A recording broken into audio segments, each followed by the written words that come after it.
So the iPhone SE came out 2 weeks ago, and in the first 2 weeks there has been a lot of excitement around this phone regarding the A13 Bionic chip, how long it's going to be supported, how cheap it is, and everyone's basically saying that this is probably the best mid-range phone on the market today. And now that it's been 2 weeks though, it's time to actually set the spec sheets aside and look at how well this phone actually performs on a day-to-day basis. So I've been using this phone every single day for the past 2 weeks, and in this video, I want to share with you some pros and cons I found that were not mentioned in the original reviews.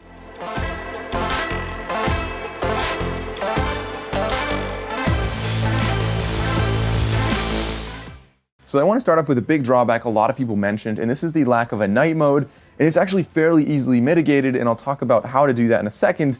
But as we saw in the original reviews, the sample photos, the camera actually is pretty good. If you give it enough light, it has good color, good white balance. It looks pretty sharp, considering it's a 12 megapixel shooter, as a lot of people are saying, and I would say I agree as well. This is pretty much the best single lens setup that an iPhone has ever had. And a lot of that has to do with the stronger processing on board. But one thing that it definitely struggles with is low light photo. So it doesn't have an actual night mode. Instead, you'll just have the regular camera, and when you take a low light photo, it'll look something like this. And as you can see, this deck of cards really doesn't look great, especially compared to the Galaxy S20 Plus, which does have night mode. You'll see a massive difference there. Now, the way to actually mitigate this that I would recommend is actually just to get an app. There are many apps out there. The one that a lot of people recommend, and I actually tried it as well, it's weird to pay for an app. Most apps are free, but this one's $2.99. So I just paid for it to see how good it was, and it actually did a pretty good job. It's called NeuralCam, and I'm not like sponsored by them or anything. It's just an app that I tried. And so if we look at the standard photo right here and compare that now to the NeuralCam photo, you'll see that is a massive difference. And then if we compare that to the Galaxy S20 Plus, you'll see that it's not quite at the level of the S20 Plus, but a lot of that may be actually just hardware restrictions, that it is a smaller camera setup on here, so smaller sensor size and stuff like that. So the night photo will not necessarily be as good as the flagship phones, but just spending that extra $2.99, if that is the only thing that's separating you from this versus the iPhone 11, you could save, several $100s there and get a much cheaper option that still does a decent job with this app. So that's the first thing I want to talk about in this video.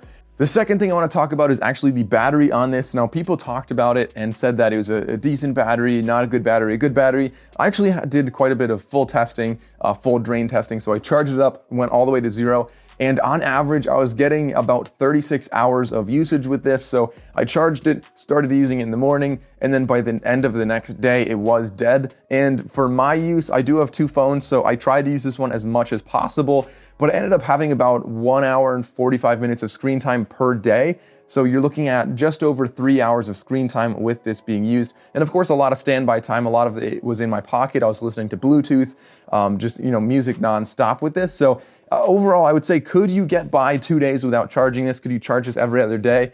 For most people, probably not. If you have an average screen time of maybe 4 hours, you'll probably be charging it at the end of every day, but it'll definitely get through even your longest day. So even if you wake up early and you go to bed late for some long day and you're up for like 20 hours, 22 hours, I think it should do just fine. And so for that reason, I would say it's definitely a decent battery. You're not going to be going several days without charging. Maybe some people can, but I think most people will definitely be getting through one day comfortably, and maybe even into the next day, as I pretty much have been as well. Now, talking about this and the iPhone 8, I'm not doing a full comparison here, but it's something that I saw a lot of people were asking, is this better than the iPhone 8? Can we use the same cases as the iPhone 8?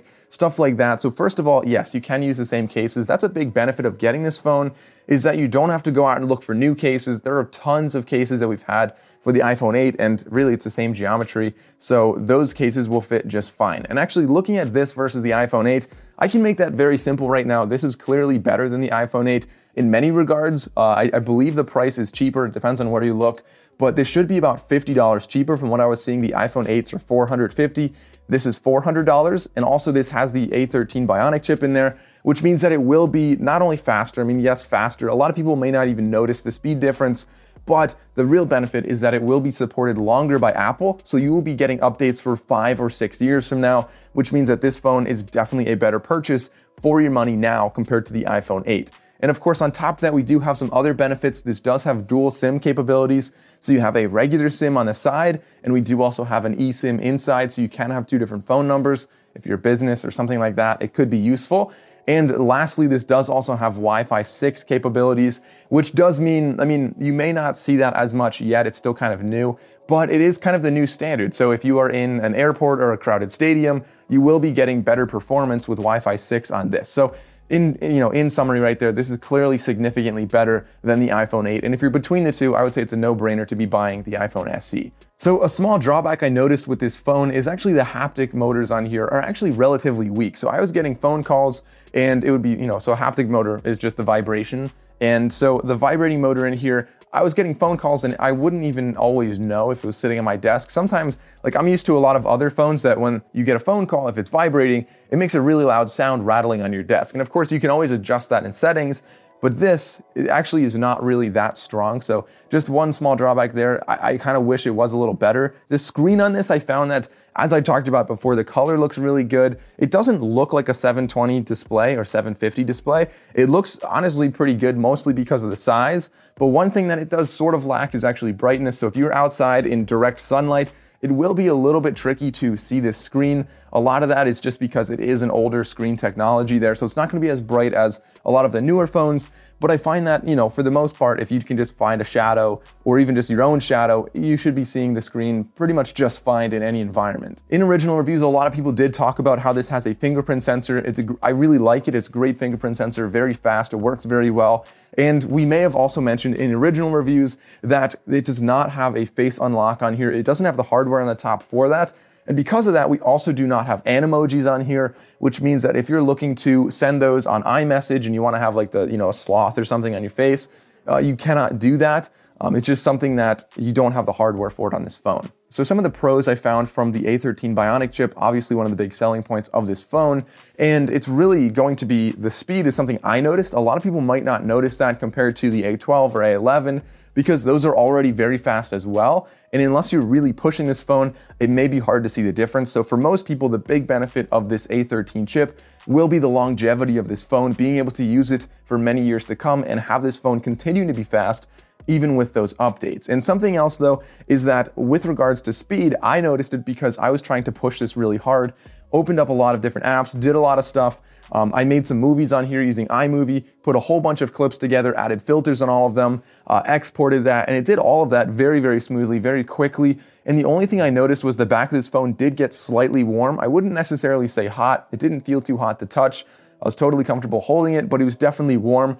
And I also noticed it does get warm as well when you're charging it wirelessly. That's something pretty standard. If you charge it from 0 to 100% on a wireless charger, it's likely to be kind of warm, borderline hot on the back of the phone, but really not a big deal for most situations. The next thing is actually some of the hardware things about this phone. So we know that it's the iPhone 8 body. I think the colors look really good, as we talked about before. One strange thing though is I found that when I was on a phone call, sometimes there's a really small gap between the bumpers and the front glass of this.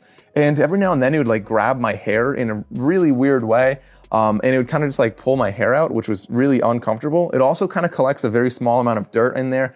It's not necessarily a huge deal. If you put a case on this, I wouldn't worry about it, but it's just something that, maybe this happened with the iPhone 8 for some people as well. Something to note regardless. So guys, in conclusion here, if you're looking to buy the iPhone SE, even after using it for 2 weeks, I think it holds up very well. I think this phone performs as well as I expected, if not even better. There were really almost no drawbacks at all. You know what you're getting into when you get this phone. The hardware is really the limitation, but everything inside is going to be very capable of whatever you're trying to do. So it's not like some phones where you see excellent hardware and you get it and it's kind of clunky, doesn't work that well. This is really not like that at all. You're going to buy exactly what you're looking at, a 12 megapixel camera, pretty large bezels on here, but other than that, it is going to be an excellent phone. If you're trying to spend $400 and you want something that just works, this is what it's going to be. This phone is an excellent buy, I think. If you're looking for some more fringe features, maybe like a better camera or a better screen or a better battery, those three things, I would recommend maybe looking at the Pixel 4a, which should be coming out very soon, depending on when you're watching this. I will be reviewing that and actually comparing it to this as well. So if you want to see that video, consider going down and clicking the subscribe button and the bell icon so you don't miss that when it comes out. As always, guys, thank you all for watching. I'll see you next time.